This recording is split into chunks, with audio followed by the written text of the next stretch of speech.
Pessoal, acabei de ler um livro que fala de erros que eu sempre falo para os investidores que eles cometem e eles têm que tomar cuidado.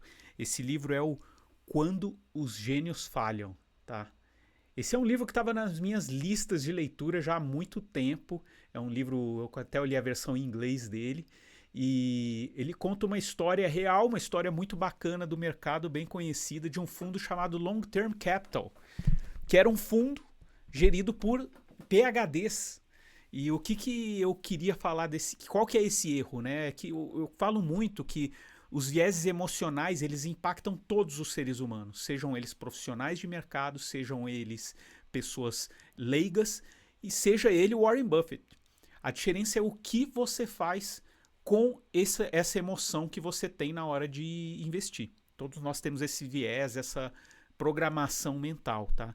Então, esse livro conta a história de um fundo formado por PhDs e, dando um spoiler, esse fundo quebra, tá? Então, vou contar um pouco mais em detalhes. Existia um banco chamado Salomon Brothers, entrou um cara lá chamado Meriwether e ele falou: eu quero fazer um fundo diferente do que tem no mercado. Eu quero trazer só analistas e gestores quânticos, PhDs de mercado das melhores universidades para operar olhando os dados. Ele começou a fazer isso, não era usual na época, e começou a ganhar muito dinheiro. Tudo começou a dar muito certo. Eles eram até vistos como os caras estranhos ali do banco, tá? Eles não se davam bem com o resto do banco porque eles eram muito diferentes. Eles davam muito dinheiro, em algum momento teve uma fraude de um desses gestores e o banco acabou querendo vender, tirar eles do banco. Como o Meriwether saiu do banco, ele falou: bom, então agora é a minha hora, eu vou montar um fundo e vou trazer esses caras para operar comigo. E mais do que isso, eu vou trazer os caras mais respeitados da área acadêmica de investimentos do mundo. E aí ele trouxe ali o Scholes. Scholes é um cara muito conhecido pelo sobrenome dele, que existe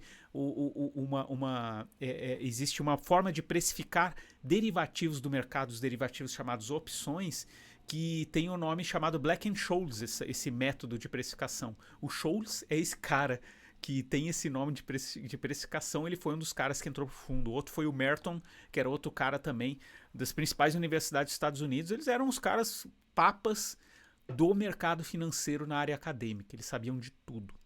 E eles entraram por furo, trouxeram uma equipe muito faixa preta, todo mundo PhD, e foram captar no mercado. E falaram: olha, nós temos os maiores crânios do mercado e não tem como isso dar errado. E aí eles captaram muito dinheiro, fizeram dinheiro, um bom rendimento no primeiro ano, um bom dinheiro no segundo ano. O que eles faziam? Tá? Eles faziam arbitragens entre mercados, que é você comprar um mercado, vender outro. Eles queriam, eles entendiam que os preços, taxas de juros, moedas, eles têm uma correlação que às vezes abre uma diferença muito grande, então eles sempre operavam para a volta da normalidade nesses mercados e ganhavam com isso.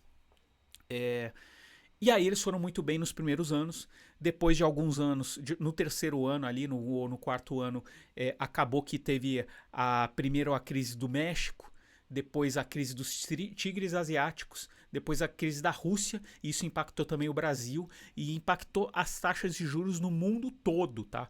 Então isso fez com que ocorresse ali uma mudança de mercado como nunca antes vista. Eles estavam extremamente alavancados, isso foi um dos erros deles, e essa alavancagem fez com que eles não conseguissem desfazer as posições deles. Porque se eles desfizessem as posições deles, o mercado ia quebrar. E aí, alguns têm alguma. Eles acham ali, isso é uma suposição, que o Goldman Sachs ficou sabendo das posições deles e começou a operar contra, então começou a apertar eles. E eles ficaram num beco sem saída ali. Eles começaram a cair o patrimônio do banco, o patrimônio do fundo, até um certo ponto que eles eram tão grandes que se eles quebrassem, todos os bancos iam perder dinheiro, porque os bancos eram contraparte nessas operações. Então, se eles quebrassem, eles não iam ter como pagar o que eles deviam e os bancos iam ter prejuízo. Então, o Fed, o Banco Central dos Estados Unidos, entrou no jogo, fez um sindicato junto com os bancos e os bancos compraram o fundo e esperaram ali passar todo esse estresse para chegar num ponto ali que dava para fechar o fundo e todo mundo pegar o seu dinheiro e ter o mínimo de perda possível, tá? Então é uma história muito interessante. Mostra ali alguns erros quais são esses vieses emocionais que erraram neles. O primeiro, que eu vejo muito em investidor pessoa física, tá? É o excesso de confiança. Eles acreditavam muito na própria inteligência e habilidade e achavam infalíveis. Então eles achavam que o mercado era uma curva normal, que quando você bota em estatística, tudo vai voltar para uma normalidade. Mas você pode ver, quando você vai estudar academicamente essas teorias dos jogos, as teorias de estatística aplicada ao mercado, eles falam, se você jogar um dado um dia, jogar no outro, a probabilidade de acontecer tanto. Só que uma coisa que não acontece na vida real é que um dia ruim, ele influencia no próximo dia ruim. A pessoa no próximo dia ruim, ela vai estar influenciada porque aconteceu, que ela vai estar impactada emocionalmente. Então isso às vezes vai impactando o mercado e criando um efeito manada que pode quebrar qualquer pessoa que esteja, por mais que esteja com cálculos que mostrem que aquilo nunca aconteceu, aquilo pode acontecer. Que é o Cisne Negro, que para quem gosta de livros também vale a pena ler o livro do Nassim Taleb, né, o Cisne Negro, né, procura Cisne Negro que vocês vão achar esse livro, e é muito interessante. Então o excesso de confiança foi um problema deles. Eu vejo isso muito no pessoa física. Você passa anos agora com taxa de juros alta, investindo em pós-fixado e tudo dando certo, que ele estava muito confiante, foi comprando cada vez mais títulos de crédito mais arriscados. Isso acabou levando muita gente a quebrar também. Por exemplo, o Banco Master, né? Muita gente colocou acima da FGC no Banco Master por excesso de confiança, estava dando certo há muito tempo, continuava fazendo. Então esse é um problema que ocorre muito com qualquer investidor. Como é que você resolve isso? Com diversificação, tá?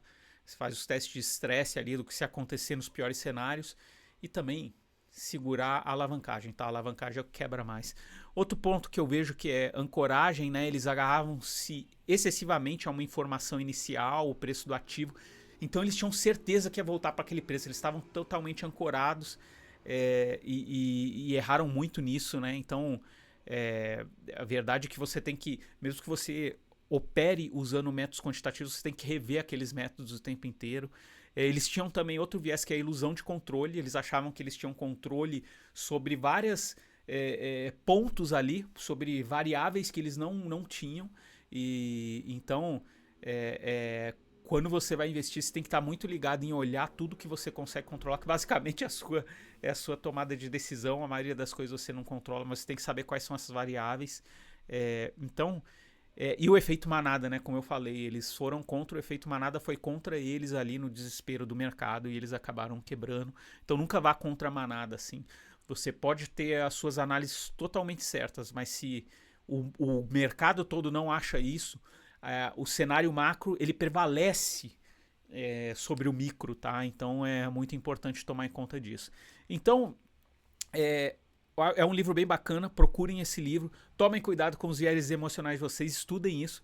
E se você quer procurar uma casa para atender os seus clientes e investidores, que seja uma casa voltada para profissionais sêniores e que querem fazer o melhor para o seu cliente, procure o Banco da Ecoval. A gente está buscando trazer pessoas boas de mercado que trabalham ali com clientes alto nível, que tem uma carteira grande. É a casa para o profissional sênior que faz o melhor para o seu cliente. Então procure a gente, que a gente vai tentar achar um lugar para você aqui no Banco da Ecoval, beleza? Isso aqui é um pouco do que eu gosto de falar com meus clientes, atender eles. Então se você é investidor também, pode me procurar. E dá um like aqui nesse vídeo. Me siga nas redes sociais, assine minhas newsletters, que eu vou continuar fazendo de vez em quando um conteúdo bem de qualidade para você aqui, beleza? Valeu, um grande abraço.